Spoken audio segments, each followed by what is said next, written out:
Yes, yes. What's up, everybody? Well, here we go. Welcome back to TBN. That's right. This is the stream that I dedicate every other week to inarguably the most important aspect of anything that we do here on this YouTube, and that is news, baby.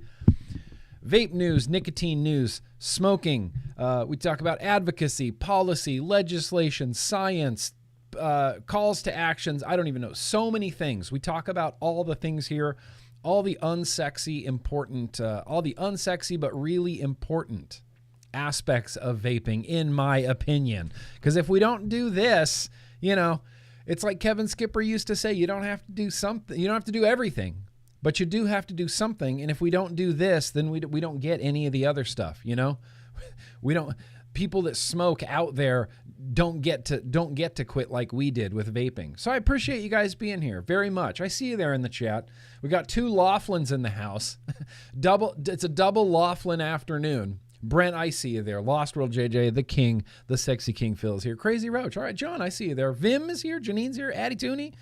Appreciate you guys. Appreciate you guys coming out and being down for the cause. I think I say this every single week, but the TBN stream, look, it's not for everybody. It's for people that want to be involved. It's for people that care to defend vaping. It's for people that care to take up the mantle and defend vaping in spite of being called a tobacco shill, in spite of being accused of poisoning the youth, in spite of being, told you have a douche flute in your mouth. In spite of all of that, you're still a proud vapor. Hell yeah. Hell yeah. That's why we're here. Woo! That's why we're here. And this is Surf Lad's first Grimm live stream. I would encourage you to come back on Thursday night, Surf Lad. We do a big old vlog. We drink beer, and it's a real great time. But today we're here to talk about important things like news and or advocacy. And I started off today with this stream in mind thinking, last night I had this idea, nicotine. I want to focus down on nicotine. I want to talk about nicotine, why I like nicotine. Is nicotine good or bad? There's a poll in the chat. You should do it. Good. Is it good? Is it bad? Is it both? Is it neither? Is it a menace to children but a savior for your mood and for anxiety and for depression and for Parkinson's? Could be, could not be. I don't know. There's so much science all over the place. But what we're going to try to do today, what we're going to attempt to do today, I don't know, is just focus down on nicotine. Our experiences, your experiences, what does the science say? I put a tweet out there. If you wanted to go reply to the tweet, I'm going to be reading the replies to that tweet. I think I said something along the lines of unscientific survey. I said, just tell me everything you know about nicotine. Anything and everything you know about nicotine, just off the top of your head, no Googling. Hey, there were some pretty great answers in here. Honestly, some pretty great answers in there that we're going to get to, that we're definitely going to get to. But yeah, and also there's just been a lot of weird odds and ends, some weird random news happening here and there. Juul was forced to pay a lot of money recently to a few states, including Texas, I believe. So people were talking about, is there going to be a vape MSA? I don't know that there's going to be a vape MSA, but Juul did have to pay a lot of money to a few states. Cicero, we're already off to the races. Yeah. Nicotine in itself is harmless. It's the delivery system that counts.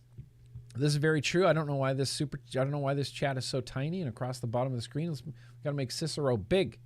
Got to draw attention to Cicero. Nicotine itself is harmless. I would say that nicotine itself is basically harmless. I wouldn't go so far as to say it's harmless, but it's essentially harmless. It's so benign you wouldn't even believe it. I would say it's basically or essentially harmless. But yeah, I mean, otherwise you're correct. Dan Donahue, is it a nootropic? Is it an ancient medicine that can ameliorate Alzheimer's, etc.? Really? Absolutely. Dan Donahue gets it. Dan Donahue's hip to nootropics and what's going on with nootropics. cognitive enhancers, otherwise known as cognitive enhancers. Nicotine's a real interesting thing, and nicotine itself is a really very interesting thing. The idea that, our whole lives, nicotine has only been attached to combustible tobacco cigarettes. One of the things, and now we have nicotine, outside of that. We have nicotine divorced from combustion. We have safer nicotine products, chewing tobacco, snus, NRTs, vapor products, all far less harmful for you. So now we can study nicotine like outside of the effects of cigarettes. Pardon me. One of the things, Dubs, what's the easiest way to wing off nicotine? I'm assuming you mean wean off nicotine. The only way that I did it was when it felt right, I just slowly dropped my nicotine, and that my nicotine level depends almost entirely on the format that I'm vaping it in. So Dubs, if you want some of my nicotine tribal knowledge, in a smaller restricted lung, I will usually vape 3 or 6 milligram, just depending on how I feel. And I can't stress this enough. Your body knows how much nicotine it needs. Self-titration is a very real thing. There's no need ever to overdo it on nicotine. It's useless. It's pointless. It's not great for you. And your body will tell you, it'll say, hey, please stop putting nicotine inside me. I've had enough. We're all set. Your nicotinic receptors in your brain covered. You're good. 6 or 3 milligram in a restricted lung oscillators. And I'll vape that differently than, say, I would vape something with like a Cloud Chasey. If I have a big Cloud Chasey RTA, it's 3 milligram, 0.3% nicotine, 3 milligram. Yeah, great. Delightful. If it's a pod, it's going to be non-salt nic, all non-salt nicotines.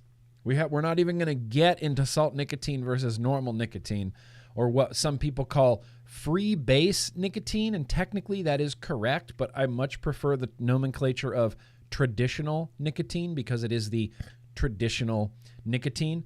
12 milligram, non-salt in a pod, and that's it. That's as high as I go really on the nicotine level. Occasionally, sometimes, if I'm feeling fancy, I have a few disposables. These tend to be even lower nicotine still. Like, I only really like disposables in the 20 milligram or lower area because otherwise I feel like I'm getting too much nicotine. These are really only for when I know that I won't be vaping. If I'm at home or in the car or, somewhere where I know I can vape, I'm good with 12 milligrams. Sometimes even like a little Cloud Chasey guy is good. But let's say we're going to Knott's Berry Farm or Disneyland where you can't necessarily vape or vape anywhere you want. Sometimes a little disposable just to whatever, get the nicotine back in your body is a nice little option. Sometimes I use this. It's not very often, but sometimes I use it. And that's the thing. Everybody uses nicotine differently. Everybody does. When I first started, here's my nicotine story.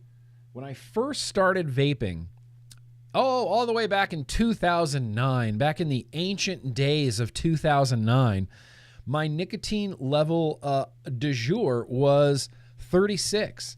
I vaped 36 milligram.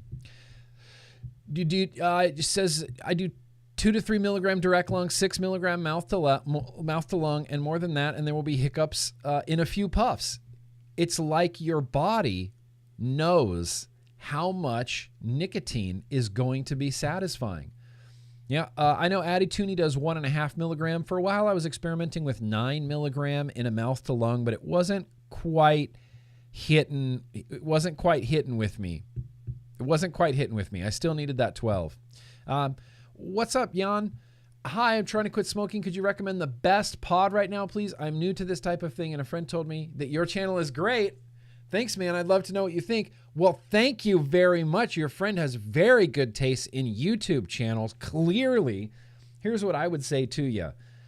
there's two real great pods. There's three real great pods out on the market right now, in my opinion. The Weenax K1 SE, top notch.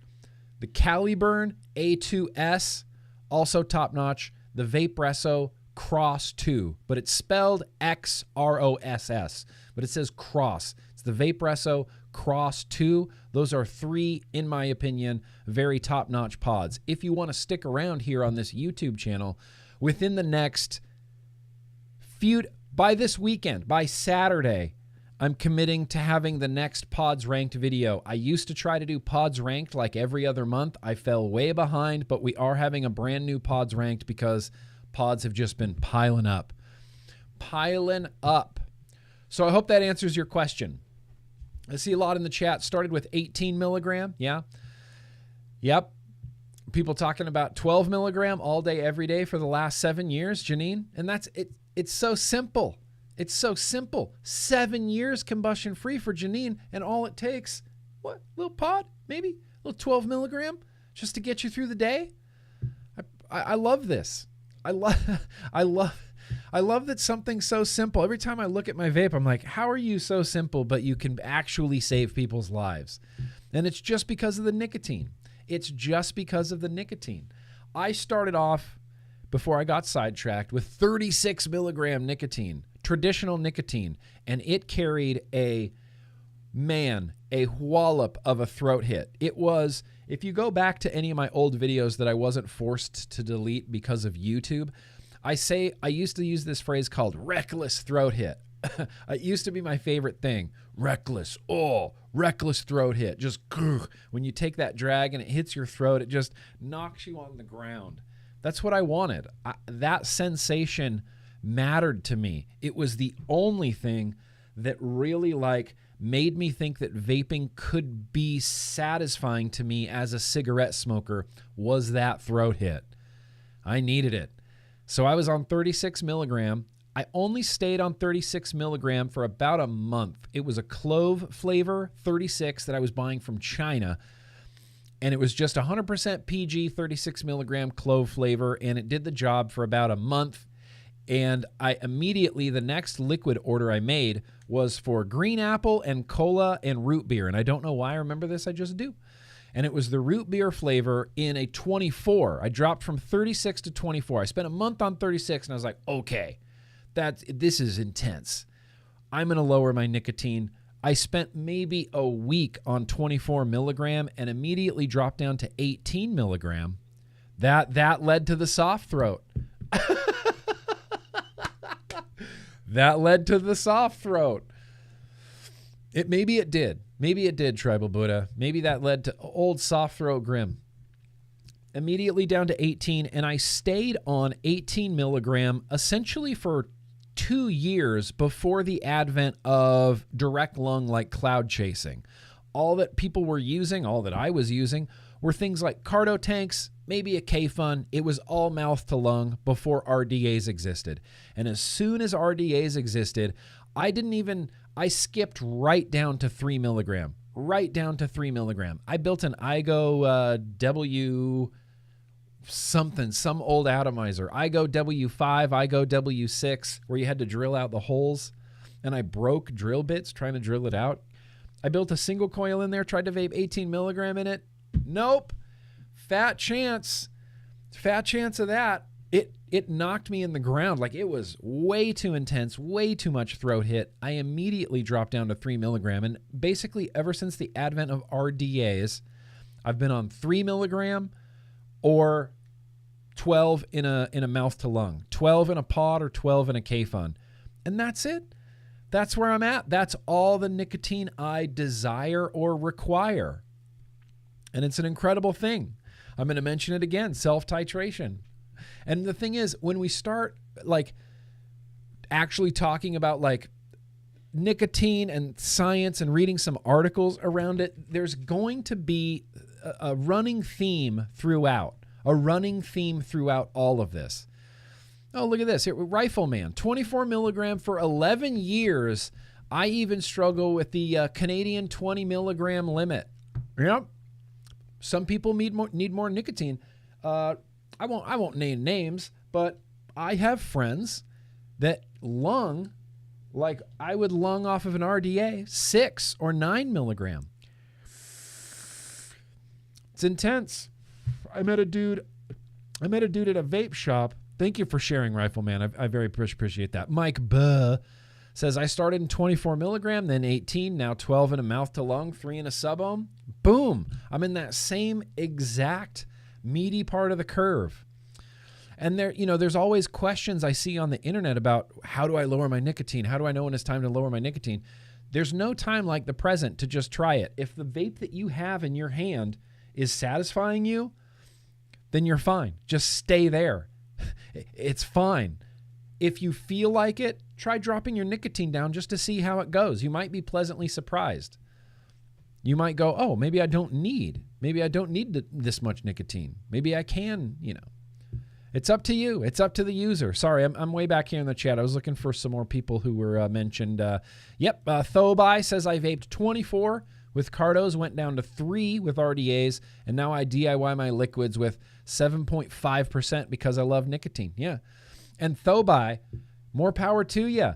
You know what? I am crazy confident that Thobai will consume the exact correct amount of nicotine that Thobai needs to consume. I'm so confident in that.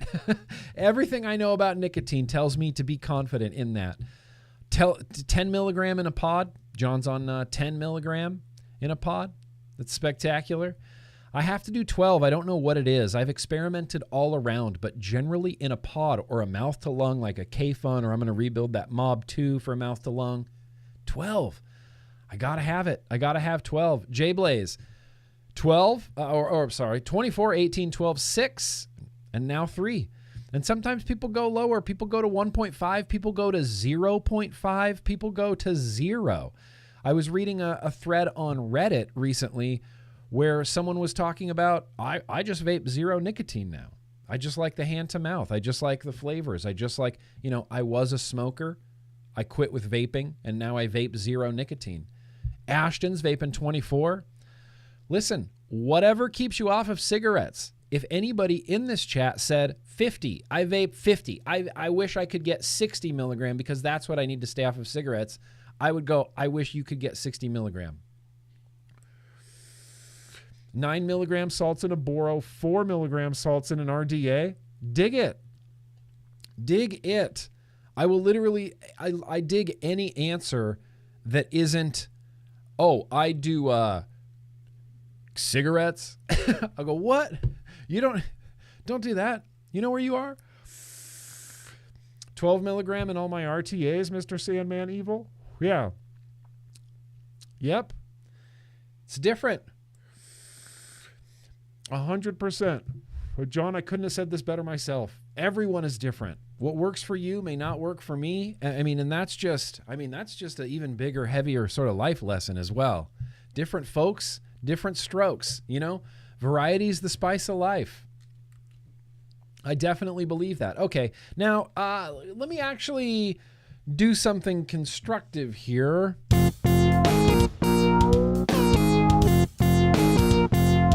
I wanted to mention this. One of my patrons, who's my main man, such a good dude, helps me out more than I think he realizes.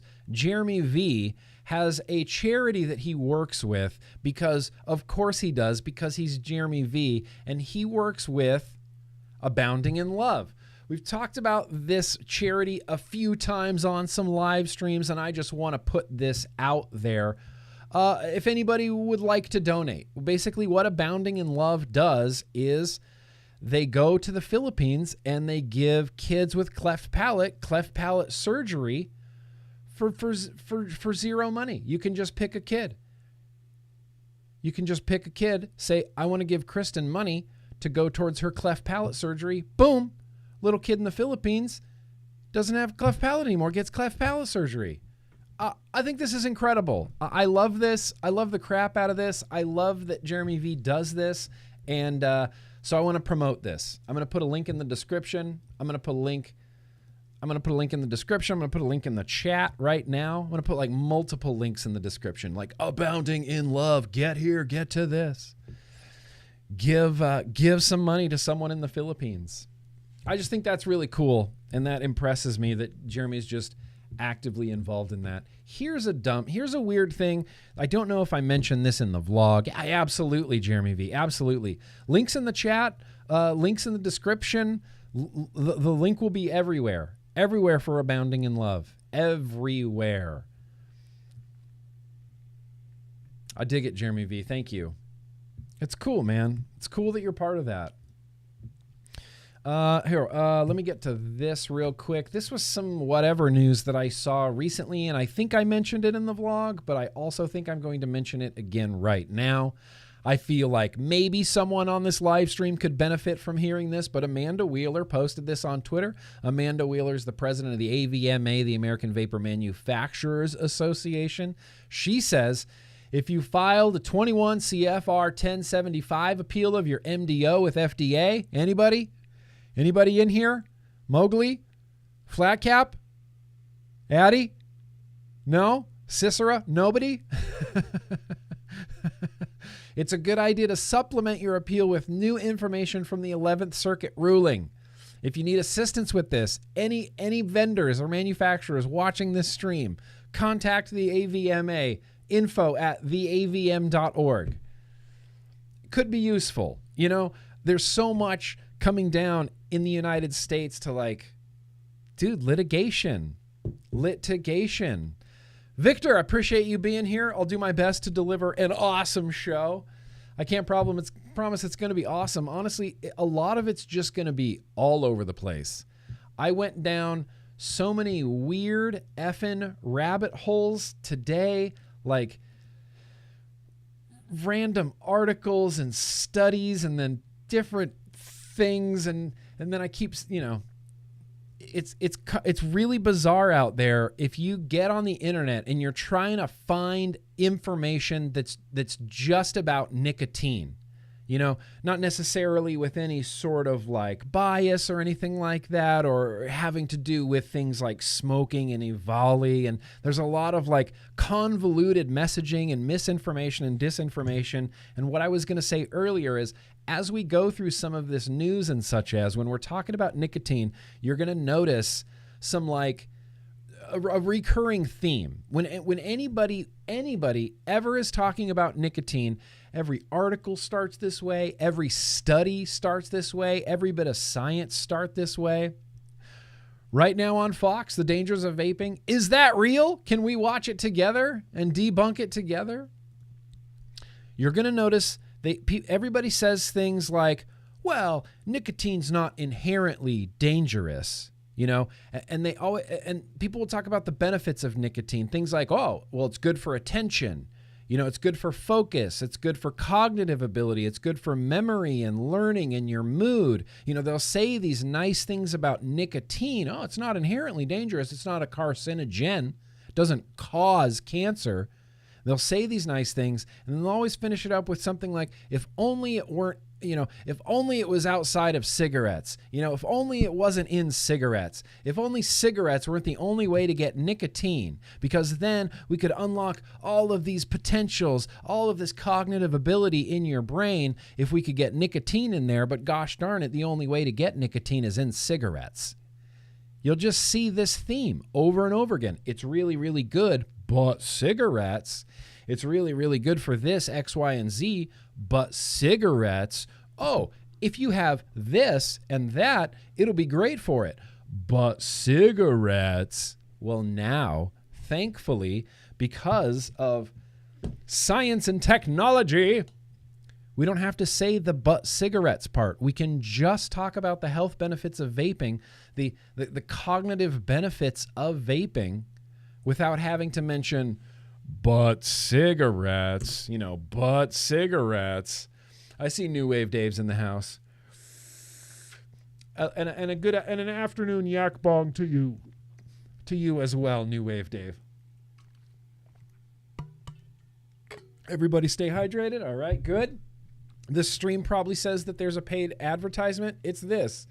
It's seriously this. It's the coldest water bottle. I'm going to try to put it on camera. They've just been a sponsor of me and my live streams forever. I love these water bottles, and I'll have a link in the description if you want to pick one up. Look at this palette for stickers as well. Anyway, hey, yo, Gunny. Appreciate you being here. Before we talk about nicotine, and I know we've talked about nicotine a little bit already, but there is a little bit of breaking news. Jim McDonald has some news here at a Vaping 360 right here that says Juul will pay states $439 million to atone for past sins.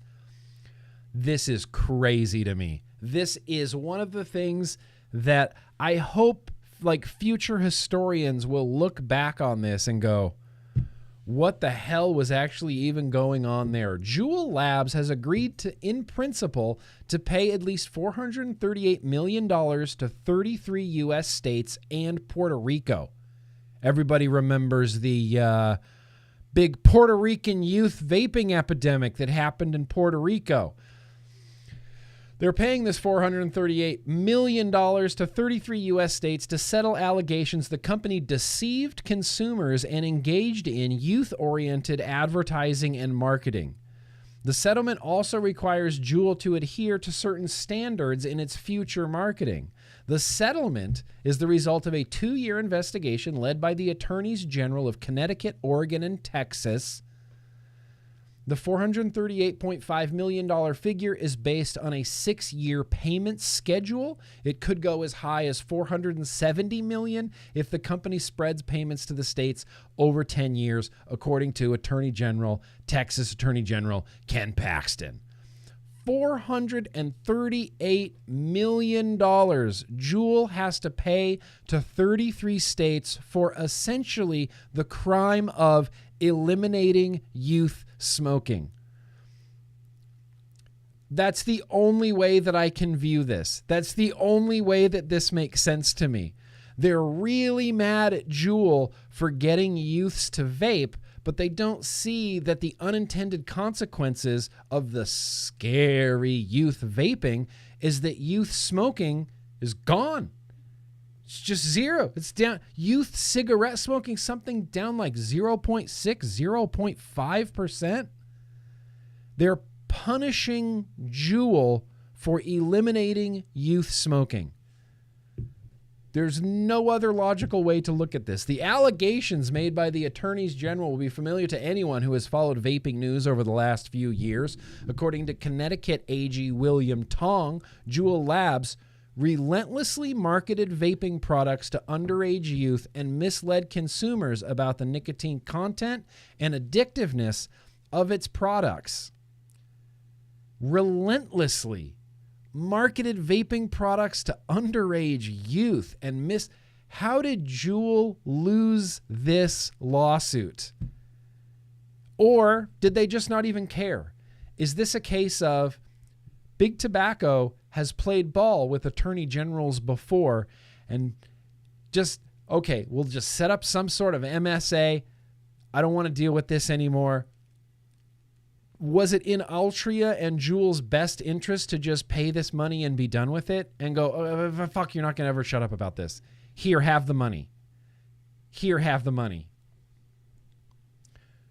As a Juul vapor, anybody that's watching this video who vaped a Juul e-cigarette, do you feel that you were relentlessly marketed to and misled about the nicotine content and addictiveness of the products? Despite the big nicotine warnings and the indication on the packaging that says it's 5% nicotine, I could see that being misleading. The big nicotine warnings definitely misleading. With a technology-focused, sleek design that could easily be concealed, Juul sold its products in flavors known to be attractive to underage users, says Paxton's press release. Juul also manipulated the chemical composition of its product to make the vapor less harsh on the throats of young and inexperienced users. To preserve its underage consumer base, Juul relied on age verification techniques that were ineffective.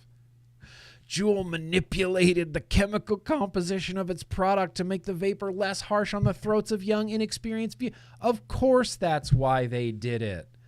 Of course that's why they did it. So essentially all Juul did was change the pH of their nicotine, which is how you end up with salt nicotine. Salt nicotine is neutral. It's pH neutral, so you can theoretically inhale more of it with less sensation in your throat. This is not true for every single person individually, because for me, salt nicotine hits me sideways. Let me grab a disposable. Where's a disposable? Salt nicotine. This is 20 milligram aloe grape salt nic, hits me sideways. Hits me sideways every single time. I don't like vaping it as much as I like vaping traditional nicotine.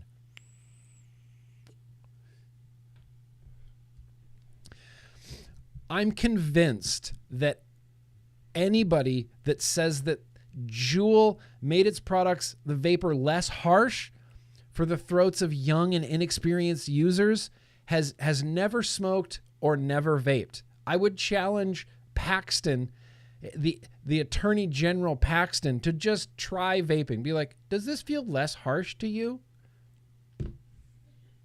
All they did was make it pH neutral. The way that this could be solved, the entire way that the youth vaping could be solved is make one law. All you need is one singular regulation. And that one singular regulation is your nicotine cannot be pH neutral. Maybe your nicotine has to maintain a pH of plus or minus 5. Because back in the day before salt nicotine, 0 youths vaped. They tried traditional nicotine and went, nope, too harsh, not getting a nicotine buzz. Youth don't use open, what did Scott Gottlieb call them? Contraptions. Open, they just straight up don't use them.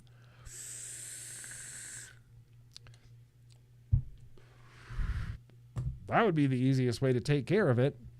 The states and territories that join the settlement, according to the Texas Attorney General Paxton, are Alabama, Arkansas, Connecticut, Delaware, Georgia, Hawaii, Idaho, Indiana, Kansas, Kentucky, Maryland, Maine, Mississippi, Montana, North Dakota, Nebraska, New Hampshire, New Jersey, Nevada, Ohio, Oklahoma, Oregon, Puerto Rico, Rhode Island, South Carolina, South Dakota, Tennessee, Texas, Utah, Virginia, Vermont, Washington, and Wisconsin. Oh, Vermont, Wisconsin, and Wyoming. All those states sued the pants off of Juul for eliminating youth vaping. I can't help but notice California, people lovingly refer to my state, California, as California. I can't help but notice that California is not on there. California is not included in this Juul lawsuit. The agreement, here we're going to read the very end of this here. The agreement requires Juul to end any marketing to persons under the age of 35, super vague, limit in-store displays and access, sets online and retail sales limits, requires age verification for all sales, and mandates a retail compliance check protocol, among other requirements. Okay, I mean, that seems fairly reasonable for a product that is for adults only. You're supposed to market it to adults, okay. In-store display, okay. Retail, okay. Age verification, sales, okay. Most, if not all, of the agreed practices listed in the statement have been a standard at Juul for years, and some others have been federally prohibited since 2016 under the provisions of the FDA's deeming rule. The allegations surrounding what Connecticut AG Tong describes as Juul's cynically calculated advertising campaigns that created a new generation of nicotine addicts. What? Connecticut's Attorney General is straight up dumb. Straight up dumb. Cynically calculated advertising campaigns that created a new generation of nicotine addicts. All that AG Tong has to do to know that he's wrong is look at CDC's National Youth Tobacco Survey data. That data does not show an entire new generation of nicotine addicts. It shows the lowest youth smoking rates in the history of recorded time and the lowest youth vaping rates of the last 10 years. Youth vaping dropped over 60% in just the last 2 years. It's lower now than when FDA declared a youth vaping epidemic. So Connecticut's Attorney General Tong can talk all he wants or think all he wants that Juul's creating a new generation of nicotine addicts. The problem is literally none of the data supports him. Literally none of the data supports him. I wish I had my visuals. Hang on. Let's look at a visual. Let's look at a visual here. Here, wait for it. I have too much stuff. I've got too much stuff.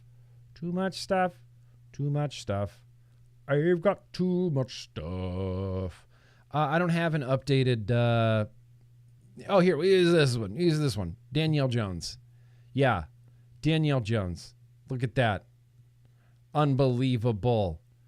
CDC data. Does that look like a whole new generation of nicotine addicts to me? I mean, surely vaping in 2019 spiked way above 25%, but you got to remember that in the 90s when I was cigarette smoking in high schools was over 40%. Well over 40%. So we're talking about a brief spike in youth vaping up and over 25%, and then a monstrous decline and a continued monstrous decline in smoking. There's nothing about the CDC National Youth Tobacco Survey data that would indicate an entire new generation hooked on e-cigarettes. Just nothing, Nothing.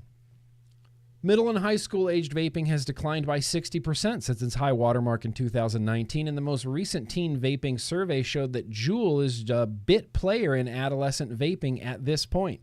On June 23rd, the FDA issued a marketing denial order to Juul Labs, ordering the company to pull its products from retail shelves immediately.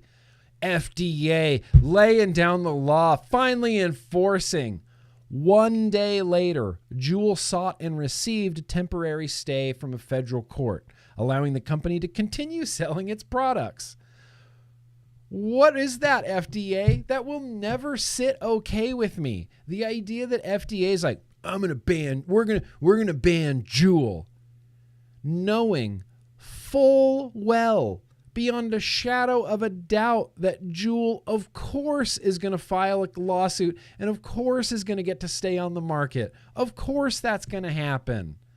What did you think was going to happen, Juul? Or what did you think was going to happen, FDA?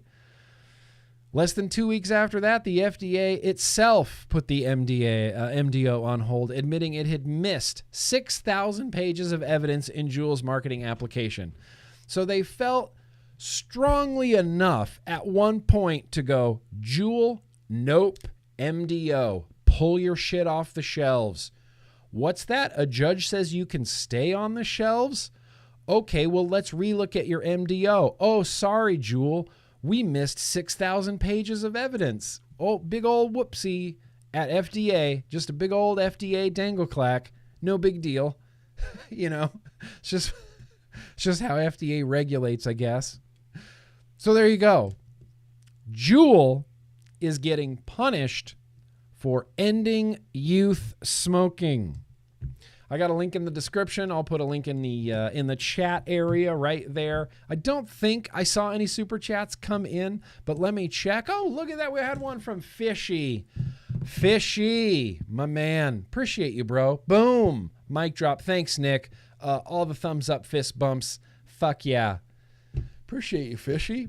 Again, if anybody is like having any issues with the stream or anything like that, YouTube is still, even though I believe I adjusted it, is still giving me the whole like, Warning, your current stream's bit rate, 5,293.59 kilobits per second is lower than the recommended bit rate. We recommend that you use the streaming software. So if anybody has any problems, I apologize. I'll get them cleared up. The entire FDA is a dangle clack. Put that on a t-shirt.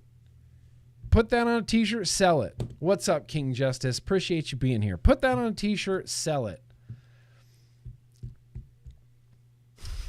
The FDA is one big dangle clack.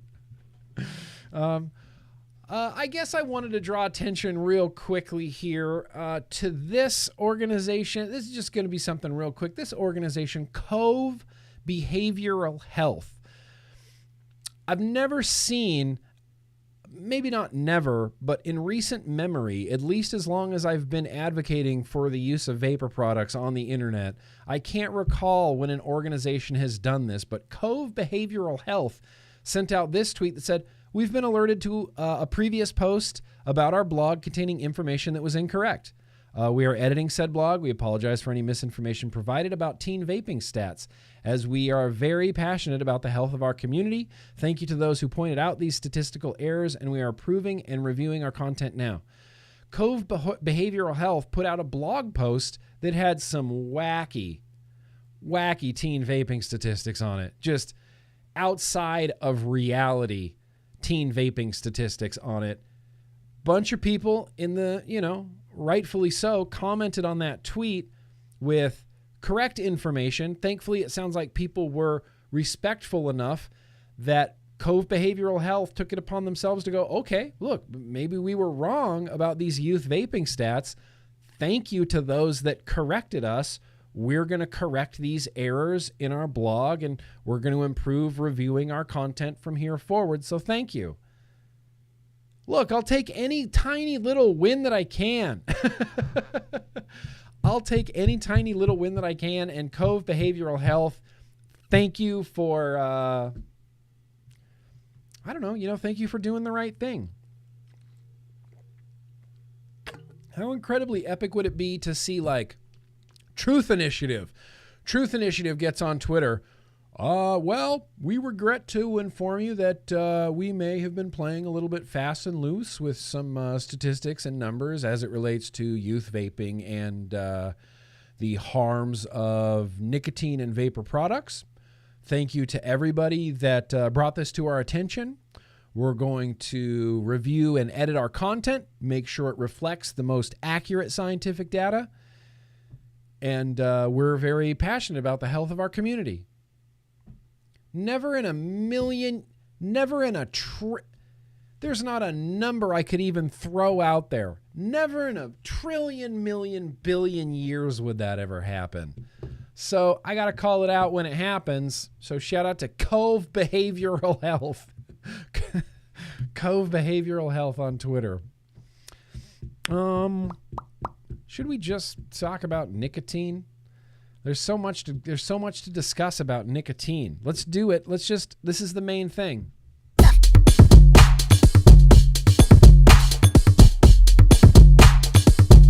Okay, it's enough of that. On to the main thing. The main thing is all about nicotine. I'm a big fan. I like it. It's both good and can be not good. I don't want to say it can be bad, but like all things, the dose makes the poison, and nicotine in a big enough dose, a lot like, everything else, maple syrup, water, it can be poisonous for you. It depends on the dose, but it can be poisonous for you. So it's impossible to say it's all nicotine is bad for you or all nicotine is good for you. Look, you bring up an excellent point, Gunny. When is the FDA going to regulate all nicotine-containing nightshades? Tomato, eggplant, and it's a perfectly legitimate point. But the reality of it is there's no way for us to get nicotine liquid. I can't fill up my Smock Nord 5 with nicotine liquid where the nicotine came from a tomato. I wish I could.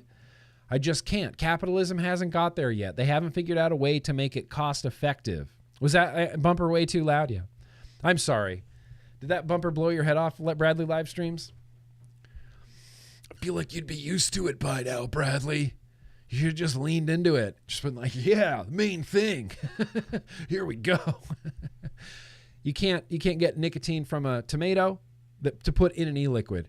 It's the same thing with tobacco-free nicotine. TFN, tobacco-free nicotine, or what does FDA call it now? Non-tobacco containing nicotine, like something ridiculous. But TFN has been around easily since 2015. I remember trying some tobacco-free nicotine liquids throughout 2015, throughout 2016. The problem was it just wasn't cost effective. It was too expensive to put it in your liquids. Your liquids had to be pricier. It changed the flavors, because tobacco-free nicotine or synthetic nicotine, it's not organic, so it's not, it doesn't oxidize, it doesn't turn colors, it doesn't affect the flavor as much. So some people had to change the recipes of their flavors to accommodate for tobacco-free nicotine. My only experience where I really noticed like a change in flavor going from traditional nicotine to tobacco-free nicotine was with Smacks Pony on Acid. I vaped, continue to vape, not so much anymore because supplies are limited, but Pony on Acid, POA. I don't remember what they ended up calling it, Tropical Dream or something like that. But I vaped a lot of Pony on Acid, bunches of it. And then Smacks sent me some Pony on Acid that was tobacco-free nicotine, and I kind of immediately noticed a difference, but I wasn't putting two and two together in my head that it might be the tobacco-free nicotine that's making this taste funny. And I just kept vaping it, and that became like the normal Pony on Acid to me. And then Tyra from Smacks hit me up and said, hey, we're switching away from tobacco-free nicotine. We're going back to traditional nicotine. Too many people have complained that it's affecting our flavor profiles. And I thought, oh, I kind of noticed that too. As soon as I got a bottle of non-TFN back to traditional nicotine Pony on Acid, it was like the first time I tried Pony on Acid again. It just tasted all sorts of different, better, much better. So tobacco-free nicotine's a thing. I don't know exactly why I started with that. Someone mentioned something about tobacco-free nicotine, and I went off on a rant, and I wasn't sure exactly where it started, and I apologize, Jangles. I did not mean to blow up your Bluetooth speaker with my bump and bumper. Did not mean to do that. Same. Ashton, same. I truly believe I wouldn't be as successful as I am without my nicotine. 100%, 200%. This Nerf world future that tobacco controllers are trying to create that's like a world free of all tobacco and nicotine. Insanity. It's crazy to me. Humans have been eating, drinking, smoking, snorting, otherwise ingesting lots of drugs, including nicotine, for literally hundreds of years. People just want to use nicotine. And we should be okay with that. We can't have a moral, objection to nicotine. What are you kidding me? Get out of here. So, unscientific survey. Tell me everything you know about nicotine off the top of your head. No Googling. Janine's pairs well with the morning coffee, calms me at the same time, revitalizes, helps me focus. What was I just talking about? Excuse me while I refill. Exactly, Janine. There's a reason why coffee and cigarettes is like a thing. It's like a ritual. I think it's a law in some southern states. You have to drink coffee with cigarettes while smoking a cigarette. Nicotine, caffeine, they're just perfect bedfellows. I don't know why I said bedfellows, but they're perfect. They're perfect bedfellows together. They do. Although now I vape 3 milligram nicotine and drink decaffeinated coffee. So I guess it's different for everybody. Michael Redfern. Yeah, I like what Michael Redfern has to say. Nicotine is like a warm hug accompanied by words of encouragement. Nicotine is a molecule present in many plants, tobacco having the most. Nicotine has many uses. Nicotine is not carcinogenic. Nicotine's effect profile is very similar to caffeine's. Yes, Michael Redfern. Spot on. Everything you know about nicotine, or at least that you tweeted at me, I believe to be very super true. Nicotine's not a carcinogen. It's not a carcinogen. But one thing that I've discovered recently, and let me attempt to get this. on these live streams, I hope you guys bear with me because I do have to be the live streamer and my own producer. So I have to where did it go? Here it is. Here it is. Let's get over here. Let's see if I'm going to be able to find it. I was reading some science today, just today, that nicotine, I'm not finding it right now. I'm just trying to remember off the top of my head while I look for it.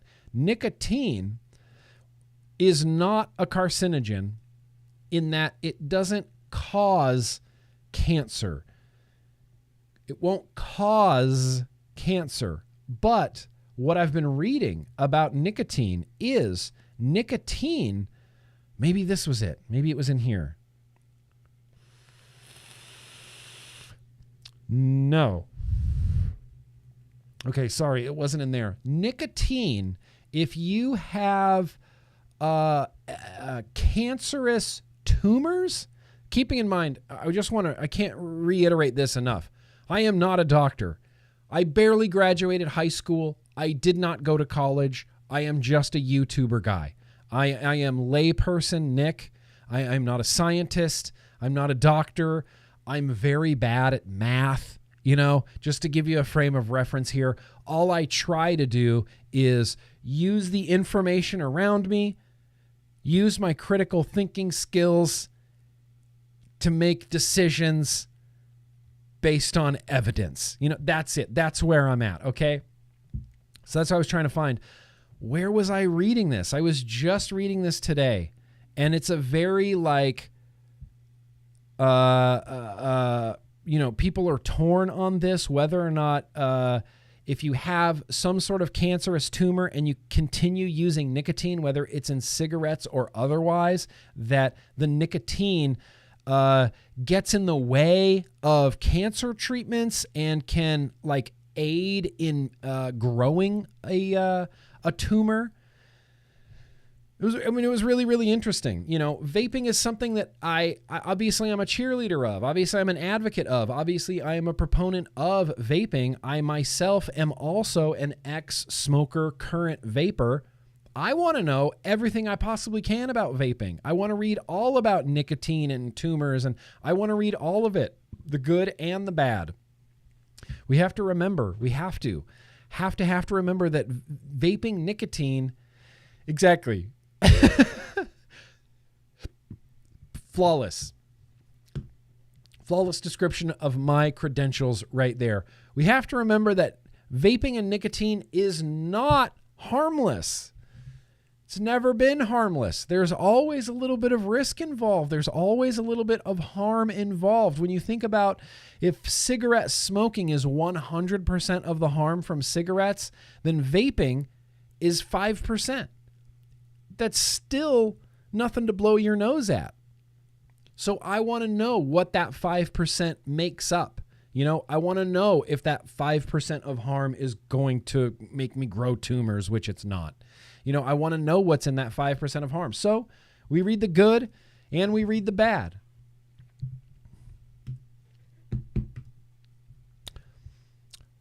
But very well said, Michael Redfern. Let's see. What did Allison have to say about vaping? Nicotine vaping saved me from cigarettes. But over the years, I have noticed it helps with my food cravings and ADHD. Yeah. Nicotine is a big ADHD thing. Nicotine is a super big ADHD thing. I don't know that I have ADHD, but there's a lot of like ADHD-ish things that I've noticed that I do that I actively try to correct. And I don't know if I'm self-medicating to get rid of those like ADHD tendencies that I have where it's like, maybe I can't stay focused on something. Maybe, I forget to eat. Maybe, this, that, and the other. I think people with ADHD are already naturally drawn to nicotine. They're probably smoking cigarettes. Absolutely. Absolutely, nicotine helps with ADHD. It does wonders for depression and anxiety, regardless of what the Truth Initiative is going to tell you about it. John Galt, it's my best friend that's always there. It doesn't judge me on my internet search history. It never will, John Galt. and it never will judge you on your internet search history. Let's see what Alan had to say about nicotine. Very vague, peppery taste. Yes. Clear, colorless liquid, mostly. Does have a little bit of an amber hue to it, but we'll let that slide. Can deteriorate with age unless stored in a cool, dark conditions. Absolutely. Goes bad, goes rotten on you. Starts tasting more and more like pepper. Provides a buzz to naive new users. Probably, especially if you've never consumed a high nicotine disposable before. Gives a calming effect to experienced users. Can be synthetically produced, mildly dependent forming when used in a clean form. Absolutely. Alan Beard, I think, is firing on all cylinders. I have no reason to believe that anything that Alan is saying is incorrect. Look, you guys know a bunch about nicotine. Ronnie M says improved focus, vasoconstrictor, calming, maybe habit forming if burned along with thousands of other chemicals in cigarettes, much less if vaped or other forms of harm reduction are used. Absolutely. Absolutely. There's been, I really should have prepared like a scientific backup to everything that people are saying on here. But if I can, I'll put it in the description. I remember reading it in Filter magazine. Alex Norcia wrote about a study that had just come out that showed essentially that people who vaped were less addicted to their vapes than people who smoked were addicted to their cigarettes. I've personally noticed in my life, how long can you go now in between vapes? I'm guessing it's going to be much longer than it was when you were smoking cigarettes. For me, I notice it immediately. You can go hours and hours without vaping. I was working at Starbucks in the roasting plant, and I worked at Starbucks in the roasting plant when I was a cigarette smoker. And those breaks, like I would count down the seconds on the clock and run out the door and smoke my cigarettes and just cigarettes. I would go like 5 hours on my shift without even vaping, just working, look at the clock and go, oh, dang, it's been a minute. I think I'm going to go on a break. It was just I wasn't clawing my eyeballs out to get nicotine. I don't need a cigarette to same. Don't need a cigarette to function in the morning anymore.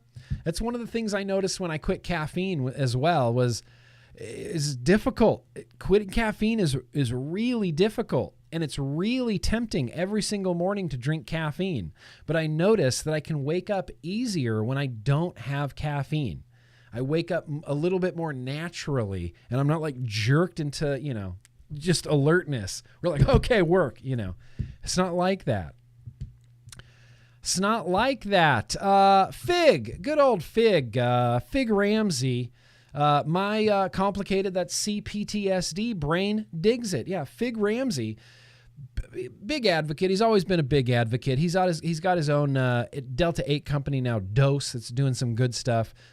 Fig Ramsey is a combat veteran, and his CPTSD brain digs it. I've talked to, anecdotally, hundreds and hundreds of people who were in the military, who were in combat, who vape and use nicotine to help with their PTSD. That is certainly nothing to blow your nose at. You got to stay hydrated. Talking too much dehydrates you. Dehydrates you more than vaping does. So yeah, Fig's CPTSD brain digs it. My brain digs it. Let's see. Holly Go Heavy. It's an amine molecule that links up to the nicotinic receptors already in your brain that we're born with. Absolutely correct. Has the same effects as caffeine, any other amine molecule that is shown to improve cognitive function. Absolutely. Improves cognitive function. That makes it a nootropic. Twitter only allows 280 characters, but probably more than many doctors and definitely more than 99% of the people in tobacco control. Here's the thing. I think people in tobacco control know about nicotine, but I think people in tobacco control assume that you guys and me and we guys don't know anything about nicotine, and I don't think anything could be further from the truth. I don't think anything could be further from the truth. There were some good discussions happening in there. Let's see what Justin has to say. Nicotine is similar in molecular composition to caffeine, and comparing the two outside a method of consumption are damn near identical in how your body metabolizes them. Oh, and neither causes cancer. Caffeine doesn't cause cancer. Nicotine doesn't cause cancer. Look, you guys are spot on. All this information. All good. It's a stimulant similar to caffeine. It's not carcinogenic. Perfect. It's a poison, technically categorized in the same bracket as caffeine, I think. Can be found in tomatoes. Those are the facts that you think are facts, but aren't 100% sure facts. Those are 100% sure facts.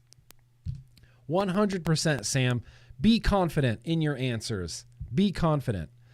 Dave said nicotine is an isometric molecule, presents in plants of the nightshade family, particularly tobacco, serving as a plithogenic insecticide targeting the nicotine acetylcholine receptors in...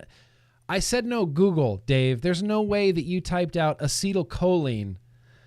Did you type out acetylcholine, Dave? It's awfully fishy. It's awfully suspicious. I feel like that could have been a copy-paste situation. Dale? Rather pleasurable alkaloid, absolutely. JK, it's not cancerous. It's equivalent in danger to caffeine, and it is despised by a frantically few that make shit up to scare people for an unknown, twisted reason. It doesn't make any sense once you start like reading about nicotine and actually like disseminating the science around nicotine. And you arrive at things like the MIND study, memory improvement through nicotine dosing, MIND. Dr. Paul Newhouse is doing the MIND study. They're in the midst of it right now. It's going on for 2 years. I think next year,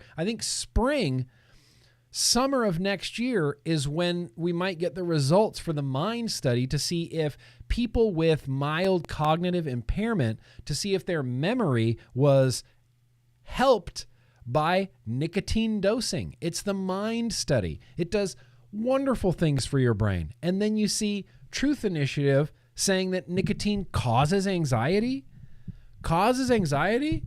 That's just a lie. That's just lies. How could you look at the science and say that nicotine causes anxiety, causes depression? Lunatics, I tell you. Cherokee Vapor, I see you there. Yo, Georgia boy. I see you, buddy. Hope you're doing good.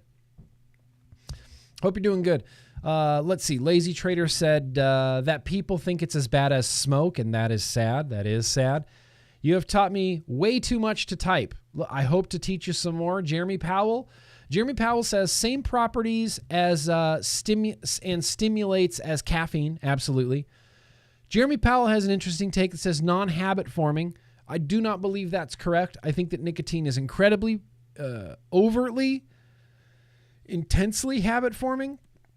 In large enough concentrations, same deadly effects as cyanide, would just straight up kill you dead. It's a poison. The body purges excess nicotine from the system, similar to vitamin C. It does.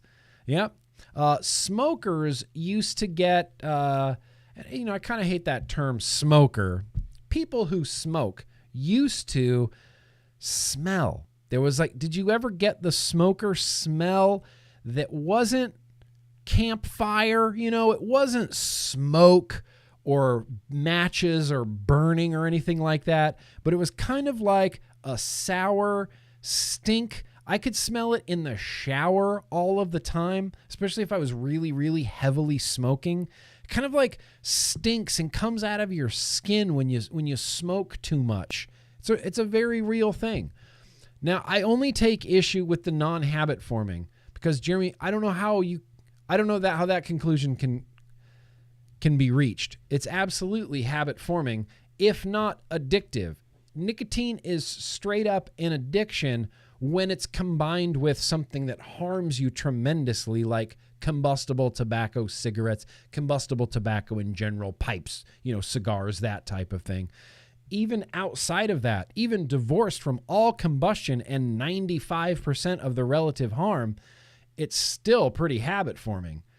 it's still real habit forming. Even when I was doing an experiment with zero nicotine in 2017, I would still habitually vape. Not getting nicotine, I would still habitually vape.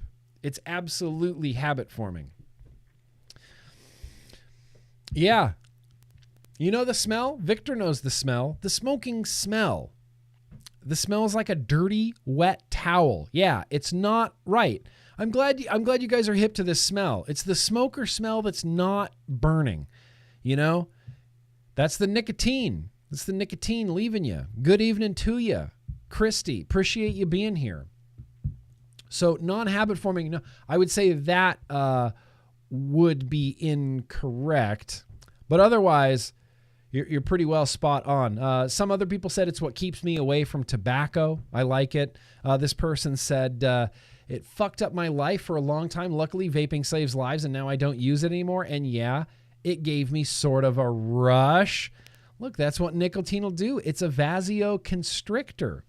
So there was a lot of good stuff on this thread, and most everybody is real spot on. Like, dude, you guys know your shit. After reading this thread, I was thinking, is there anything I can even talk about nicotine that we haven't discussed before, but that you guys wouldn't know already? You know, it's intimidating streaming and trying to talk about news and like science and things to an audience such as yourselves that is already really very well informed, you know, really very well informed. It's interesting. Yeah, absolutely. I might be wrong about this, and I need someone to fact check me. I wish Danielle Jones was here. That's okay. Addictive when consumed is something that harms you. So the definition of addiction is the idea of something you can't stop doing despite the obvious harms to your body. Despite the obvious harms to your body. Cigarette smoking is addictive. You're addicted to something that is actively causing great harm to your body. You could make the argument that you're also addicted to caffeine, but if you just drank a black cup of coffee every single day without cream and sugar or anything in it, it's not really harm. You're not harming yourself. Black coffee is just 99% water and then whatever, organic compounds and caffeine. That's it. You're not adding fat or cream or dairy or sugar or anything into it. You're not drinking a frappuccino. Now, if you drank a venti chocolate milkshake frappuccino, cookies and cream frappuccino every single day because that's how you get your caffeine, then yes, I would call that an addiction because you're actively damaging your body. For the term addiction, and again, someone please correct me if I'm wrong. I don't believe I'm wrong. I follow Brad Radu on Twitter. I think for addiction to be an accurate descriptor, there needs to be like active physical harm happening to you that you absolutely know about, but you disregard because you need the nicotine. Outside of that, without the harm, it's kind of like caffeine. It's really much more of a dependence. Sure, I like nicotine, and I'm not too proud to say I need it every day. My brain needs it every day. But without the magnitude of harm that's happening, it falls much more under the dependence than an actual like addiction. I'll track down some propaganda, some paraphernalia from Filter Magazine or, you know, the Harm Reduction Coalition or Brad Radu or something like that to clarify it a little bit more. But I hope that helps your answer your question. So listen, we're already running long, and we didn't get to literally any of the tabs that I wanted to talk about. Let's dive into some nicotine. Let's spend the last 30-ish minutes talking about nicotine. Nope, detour. Correct, John Haymaker. You can get addicted to almost anything. When I was just in Las Vegas, I grew up in Lake Tahoe where there's gambling everywhere. You go to Las Vegas, there's gambling everywhere. There are signs and there is literature all over casinos that all say the same thing. When the fun stops. How to spot gambling addiction. Yeah, you can get super addicted to gambling and you can just blow your whole paycheck on one slot machine if you want to do. That is actively causing harm to your life and you can't stop doing it. Is it a compulsion? Sure. Are you dependent on gambling? Maybe for your mental well-being. You could be addicted to gambling. You can get addicted to a lot of stuff. And honestly, the idea of addiction as being like associated with a negative thing doesn't necessarily always make sense to me. What if someone's addicted to eating healthy and going to the gym? Someone's like, every day I just got to eat super healthy and every day I have to go to the gym. I'm addicted to it. The guy's going to be in the best shape of his life. It's going to be a prime physical specimen, 0% body fat, no clogs in his arteries. Is his addiction bad because he's addicted to something good? Because he's addicted to going to the gym? Oh, Jeremy V, I heard he's addicted to helping kids in the Philippines with cleft palates. Can't help himself. Straight up can't help himself. He is straight up hopelessly addicted to helping kids in the Philippines with cleft palates. Is that a bad addiction? Or like the word addiction itself? I guess there's no harm in that, right? You're not harming yourself. Are you dependent? Are you addicted? Are you dependent? Sometimes my analogies don't make any sense. Addictions come with withdrawal symptoms, but so do dependencies. Dependencies also come with withdrawal symptoms. There's a few things I actually did want to get to here in the last 20 minutes or so of this here live stream. If nothing else, I want everyone to know that, man, nicotine's a complicated thing. Man, nicotine is a complicated thing. Divorced from cigarettes, divorced from combustion, it's a beautiful, miraculous molecule that helps with depression and anxiety and ADHD. It helps with so many things. As we'll read right here, we've seen this before, the beneficial effects of nicotine. This is our own government data, National Institutes of Health. Reduction of body weight, enhancement of performance, and protection against Parkinson's, Tourette's, Alzheimer's, ulcerative colitis, sleep apnea. All of these things have been observed by the effects of nicotine. One interesting thing, I was looking at the idea of protections against things like Parkinson's, Tourette's, and Alzheimer's. I didn't understand this. I had heard these talking points before, like, don't you know that nicotine helps Parkinson's? Don't you know that nicotine helps with Alzheimer's? How? Why? Why does it? How? I was wrong. I was completely wrong. It's neuroprotective, and I kind of wasn't putting two and two together in my head. So you don't necessarily give a patient with Parkinson's nicotine. It's not going to do anything for them. What nicotine does is its neuroprotective benefits will protect your brain from getting things like Parkinson's, Tourette's, or Alzheimer's. These are neuroprotective. This is preventative measures. So the more you vape, the more nicotine you consume, and your body knows how much, I can't stress that enough, the less chance you have of getting something like Parkinson's, Tourette's, Alzheimer's. It's not a therapeutic, it's not a treatment for Parkinson's, Tourette's, or Alzheimer's, but it's neuroprotective, and I think that's impressive as hell. I think that's incredible. Let's see, what else? Nicotine. Nope, that's not nicotine. Sure, we can read this. We went down the rabbit hole. You know, if you're going to go on the internet and you're going to look for nicotine information, like reliable facts and information about nicotine, you're going to cross paths with Brad Radu, University of Louisville. He's been studying nicotine, tobacco, and harm reduction essentially his entire life. You're going to cross paths with him. That's where we're crossing paths with him right now. Tobacco harm reduction expert points out CDC's nicotine brain fallacy. You ready to get there? Or do you want to read what Robert has to say? Oh, Robert has to say, I believe using only nicotine would qualify as a physical dependence, but not addiction for most people.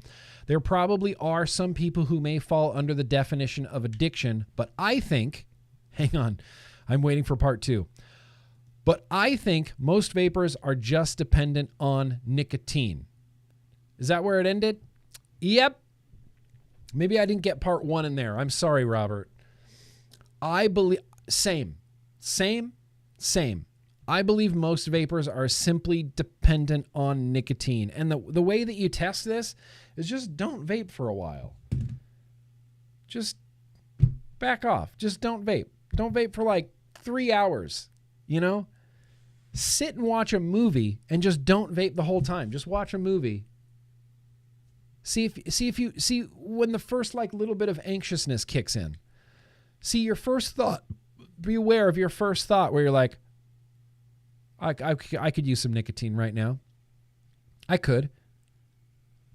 Your brain's very well protected. Your brain is a very, very well protected. Renowned professor of medicine and tobacco harm reduction researcher Brad Radu discusses why the claim by the U.S. Centers for Disease Control and Prevention that nicotine in e-cigarettes can harm brain development is nonsense. You want to know why it's nonsense? I'll tell you why it's nonsense. The U.S. Centers for Disease Control and Prevention is out with false advertisements telling kids that nicotine in e-cigarettes can harm brain development, the headline says. It's not like you can buy a new brain. To make it accurate, I've added for your pet mouse, reading the opening paragraph of an article by Professor Radu. The tobacco harm reduction expert said that sadly, we only have evidence of this brain harm that the CDC is referring to in mouse subjects via studies conducted in lab. The harm in brain development federal officials talk nonstop about only happens in laboratory torture of mice. Mouse studies are well known to be of questionable value in predicting human effects. Mice. 100% of the brain harms comes from studies in mice. And that's it. 100% comes from studies in mice. Well, what's wrong with that? Aren't mice really super close to humans? In fact, where was I reading the similarities? Like I dove down a rabbit hole of our mice studies. Yeah, I just went down this rabbit hole. How can studies on mice apply to humans? So this is from How Stuff Works. We're really close to mice. Like physiologically, we're pretty close to mice. The only reason we use mice in science experiments is because that's where, as a society, we've said, okay, we can subjugate these animals for our own weird-ass testing. We're closer genetically, obviously, to like primates, pigs. We're closer genetically to a pig than we are to a mouse. But we use mice because that's just where we're at as a society. We say, don't care about the mice. Don't care about the mice. Study the mice, torture the mice. If you have to kill 1,000 mice, if 2,000 mice have to die, but the results of that 2,000 mouse death is that now maybe we have a drug that will save a human life, I'm okay with that. I'm okay with the mice being tortured and killed. But my studies have super severe limitations, especially, get this, when it comes to the brain. The brain. The mouse brain is crazy different. Super crazy different. Here's one thing. I think it was in this article. Was it in this article? The scope of mice to human studies is becoming even broader as we learn more about the mouse genome and how to manipulate it. This is a little off topic, but still terrifying. Genetically engineered mice might sound like the stuff of horror films, but consider them a scientist's dream. What?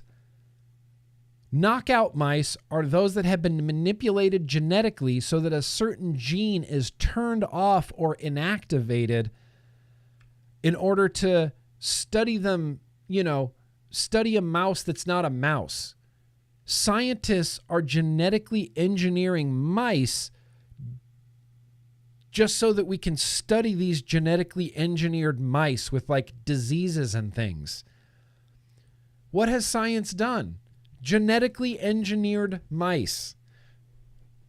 Just again, so we can test things like cancer treatments. Give all these mice cancer, these genetically engineered mice. We've created a new species of mouse. That's the most human thing ever. Well, we're going to create our own species of mouse solely for subjugation. These mice will never roam free in the countryside. These are purely created in a lab, destroyed in a lab. These are human mice. These are our mice to control. It's crazy.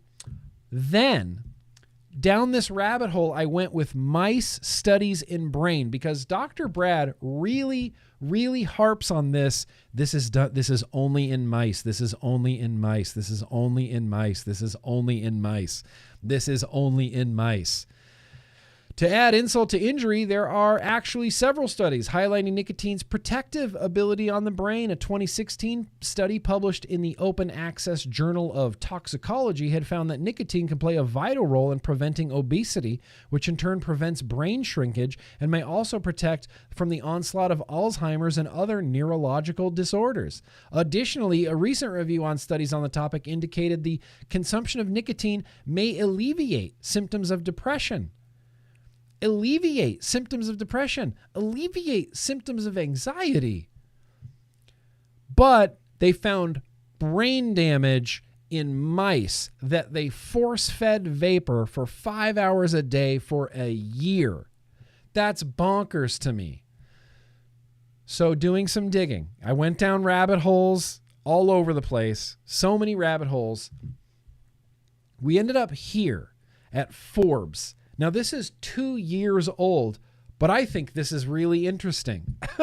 This is from 2019. Forbes magazine, mice brains may be too different from humans to be an accurate research model. Lab mice have historically played a crucial role in medical research, but a new study published this month suggests that the cerebellum of humans and mice are too different for the animal to serve as an accurate research model. So we've been pumping mice full of vapor, 50 milligram strength vapor for 5 hours a day, every day for a year. And it turns out that their brain, the brain harms we're seeing, we don't even share. Our cerebellums are too different. I know, in a tube. I wish I had the picture. I wish I had a picture of what they do to these poor mice. Jammed in a tube, vapor forced down your lungs for 5 straight hours every single day for an entire year. That's how they found brain harms from nicotine. That is bonkers. The study published in Science suggests that the brains of mice and men may be too different for the rodents to act as a useful model for certain brain research. Fascinating. So you mean to tell me that these brain harms from mice are coming from mice that we shouldn't really even be comparing our brains to begin with? That's where all of these brain harms come from? Are medical mouse studies worth reporting? I found this in multiple sclerosis news today, MS News Today. People who cover medical issues often write about mouse studies. These stories can regularly be found on traditional news outlets, both broadcast and print, as well as online platforms. That includes the website in which you're reading this column. I'm one of the mouse study writers, although I try to limit my reporting to studies that seem very significant or unusual. This kind of reporting has now generated a Twitter feed about mouse study stories. So essentially what this whole article is talking about is, why are we even really bothering reporting on mouse studies? Because they're preclinical and don't really ever pan out the way that people think they're going to pan out. The MIND study is a clinical study involving nicotine dosing on humans. Maybe they did a preclinical mouse study with trying to make the mouse remember with nicotine. Maybe that's better.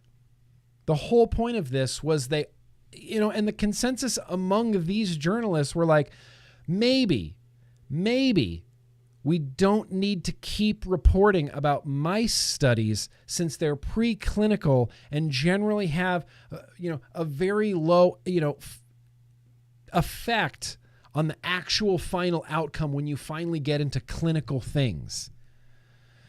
I told you, I went down a rabbit hole today. I was reading all about cross-sectional studies and the differences between randomized controlled trials and cross-sectional studies. It's pretty fascinating. Let me look real quick. Hang on. I'm going to put on some background music. I'm just kidding. I just want to look real quick and see if there's anything that I really wanted to get out there, but didn't quite get out there so that I can end with the thing that I wanted to end about. Yeah, we're definitely done. The time just flies by on TBN. I don't know what it is. I get streaming and I look at the clock and I'm like, holy shit, we've been going for an hour and a half already? Okay, so I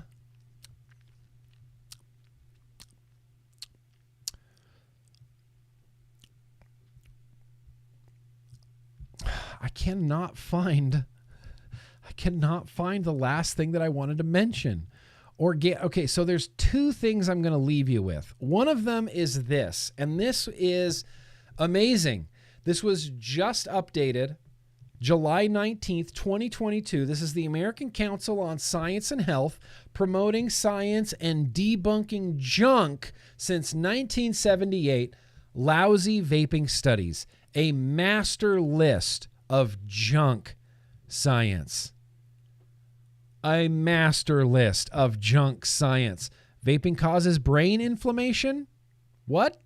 Study suggests e-cigarettes cause brain inflammation with flavors affecting severity. Salon magazine reported in April.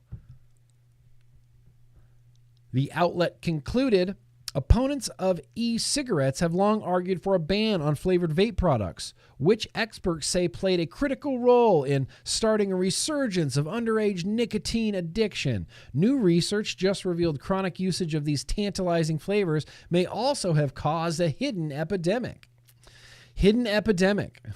It says, "Dear Lord, please spare us your wrath." The paper actually found that 6 female mice exposed to flavored Juul aerosols for 1 to 3 months had significant neuroinflammation in the brain, as well as inflammatory modulation in the heart, lung, and GI tract. This is certainly a result worthy of further investigation. If vaping does indeed cause or contribute to inflammation, consumers should know about it, right? This is why I want to know the good and the bad. Consumers should know about it. That said, this paper shouldn't cause too much anxiety for now, and there's several reasons for that. The researchers acknowledged that the inflammatory markers they found were solely at the gene expression level. Vapor exposure didn't actually harm the mice in any meaningful way, and the authors went on to note that, contrary to our initial expectations, we did not find significant changes in autonomic tone or pulmonary function with daily long-term Juul exposure. So despite the brain inflammation headline, the study itself didn't harm the mice in any meaningful way, and they didn't find any changes in pulmonary function, long-term daily aerosol exposure. How's this for an alternate headline? Vaping exerts no significant effect on pulmonary function, defying researchers' expectations. Yeah, this is great. Read all of this. Could vaping cause erectile dysfunction? Don't panic just yet. Vaping and stroke. The new study hypes the wrong conclusion. Does vaping cause bone damage? Yes and no, a confusing study claims. Vaping and mental health. Does nicotine cause teen depression? This example comes courtesy of the Truth Initiative. 2 health crises among youth, a mental health crisis and a vaping epidemic, pose increased threats to a generation of young people, the tobacco industry-funded activist group wrote in September 2021. While it is well known that nicotine harms developing brains, lesser known are the worrying connections between nicotine and mental health. It acknowledged that it is unknown whether a causal relationship between nicotine and mental health conditions exists, but much more can be said than that. It's actually quite likely that a link between nicotine consumption and depression exists. However, it probably runs the opposite direction. People diagnosed with depression smoke nicotine to alleviate their symptoms because nicotine has well-documented antidepressant effects. What a great website. And it's recently updated. Here, this is going in the chat right now. This is going in the description. I want everybody to go here, read this, share this everywhere. And this is honestly just a great little resource that you can use on social media, Twitter. When you're on Twitter, it's like, oh, people talking about the teen vaping epidemic. Oh, look, you can come right here. Read all about the teen vaping epidemic. Read their rebuttal to it. It's spectacular. It's spectacular.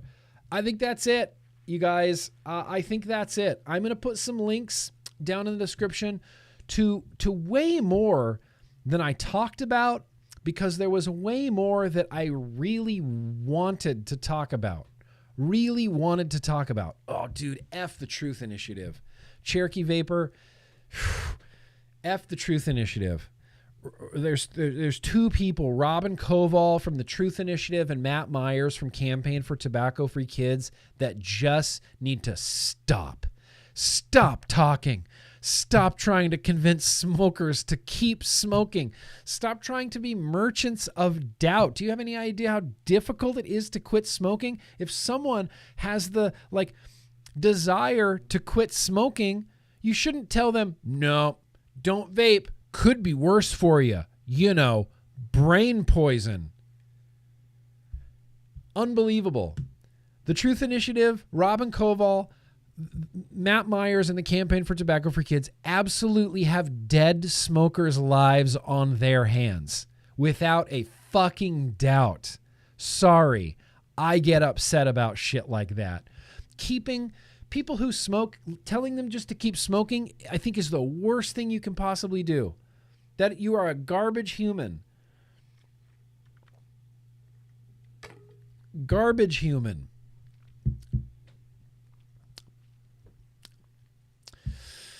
Okay. That's it. I think we're actually done. We might talk about nicotine more in the future. I did a real whole ass deep dive into nicotine and, studies and mice studies. And I was reading page after page of people that are like, well, mice studies are basically the best thing you can possibly do because they're so similar to us. And now with these genetically modified mice, they're even more like humans, and we can really test out our cancer drugs on them.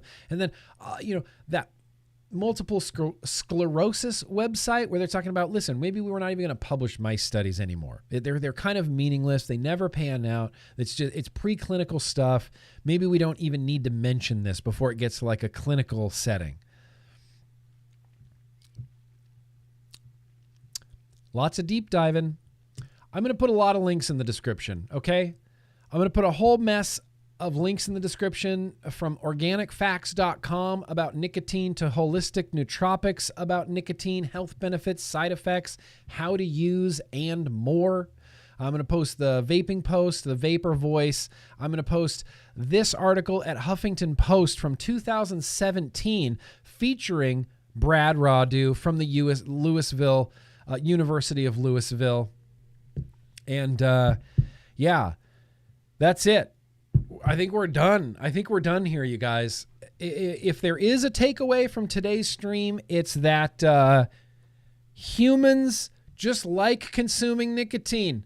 We like it. I like it. I like the improved focus it gives me. I like that it combats some of the symptoms of my ADHD that may just be in my head. I like my overall performance with nicotine in my body. I will continue to use nicotine, and I refuse to access that nicotine in the most harmful way possible, and that is combustible tobacco cigarettes. I refuse. Hydrate. Thank you, Steve. Thank you, Steve. Let's hydrate.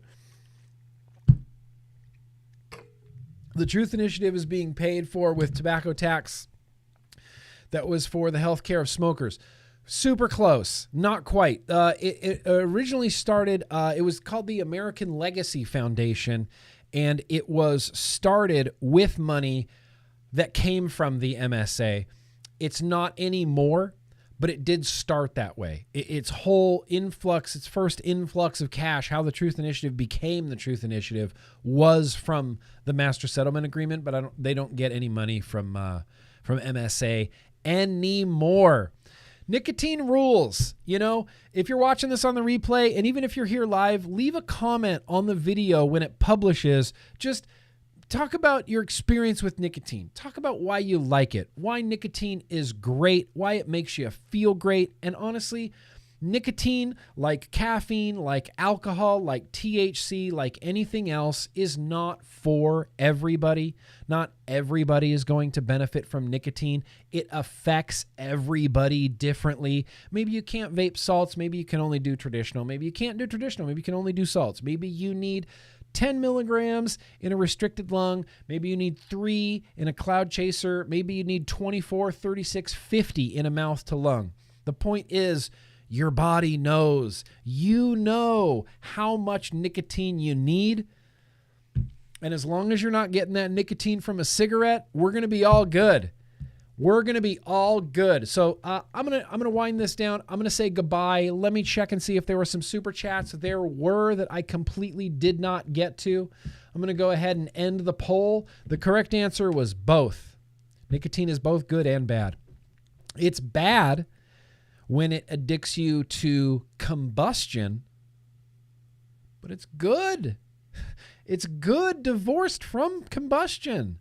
Cicero, F the FDA. Yeah. F the FDA, Cicero. I agree. I'm on board. You're preaching to the choir, Cicero. I appreciate you. Dave Lloyd, that's very gracious of you.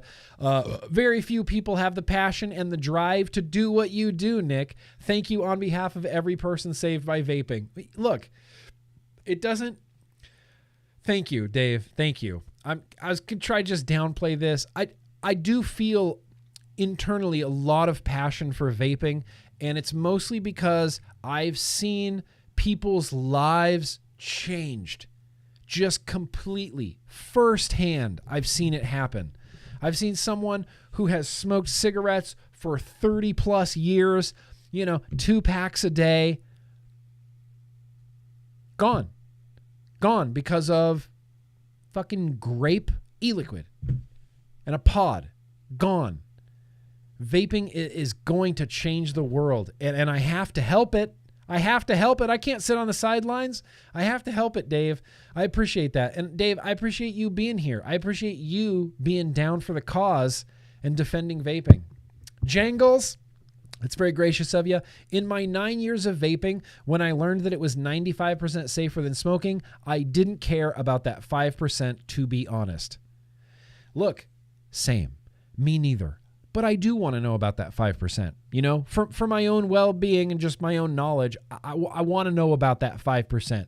In the world of like risky things you can choose to do, perfectly legal, risky things you can choose to do in the world, vaporizing flavored nicotine is among the least risky things you can possibly do. That goes for adults, that goes for young adults, that goes for youths. Youths are doing all sorts of risky things. Do I need to remind everybody about playing car tag in high school? I could have just died in high school. I was a risk taker, smoking, drinking, weed, car tag. Jesus, I was a risk taker. Vaporizing flavored nicotine is among some of the most benign hobby you can possibly have. And then lastly, we got one from Kennedy. Kennedy says, nicotine helps keep me sober. 10 years, September 4th. Hell yes. Kennedy, Kennedy, Kennedy, Kennedy. Fuck yeah, Kennedy. Congratulations. 10 years sober. I love it. I love it, Kennedy. I love nicotine. I love that nicotine was able to do that for you. I feel like you did a lot of the hard work too, and I want to give you some credit. Fishy, lastly but not leastly, we got a super chat here from the web cramp himself. Have a great night, all. Another great informative stream. GrimmGreen, thank you, bro. Appreciate you, Fishy. Appreciate you, and I just appreciate you guys being here, being down for the cause, wanting to learn, wanting to talk, wanting to have the discussion, wanting to talk about nicotine, wanting to talk about science, wanting to talk about harm reduction. Vaping's going to have to get on board with the bigger harm reduction fight, or I don't know that we're going to survive. I don't know that we're going to. Vaping is harm reduction, and harm reduction works. The science is very crystal clear on this. Very crystal clear on this. So I appreciate you guys. I'm out. I'm done. More news and advocacy coming at you, I guess, this week in the vlog, although I'll probably lighten it up a little bit. But we are having a vlog this Thursday, 4:30 p.m. Should be another banger. I have nothing planned for it right now, but look, when has that ever stopped me from streaming? So we're streaming on Thursday. Appreciate you guys being here. And yeah, I feel like after vacation, we're getting back on track. Danielle Jones should be joining us again. She should definitely be joining us again. She's been gone for the last 2 weeks due to moving and getting her office and whatever set up and situated. And when she's ready, we'll welcome her back to the show. But thank you guys. Thank you guys so fucking much. Please keep fighting the good fight. Remember that no matter what anybody tells you, vaping saves lives. Flavored nicotine vaping will save adult lives, period. Period. And I can't just sit on the sidelines and watch it get attacked nonstop. I got to do something. I got to speak up. You don't have to do everything, but you do have to do something. Be excellent to each other, everybody. Peace.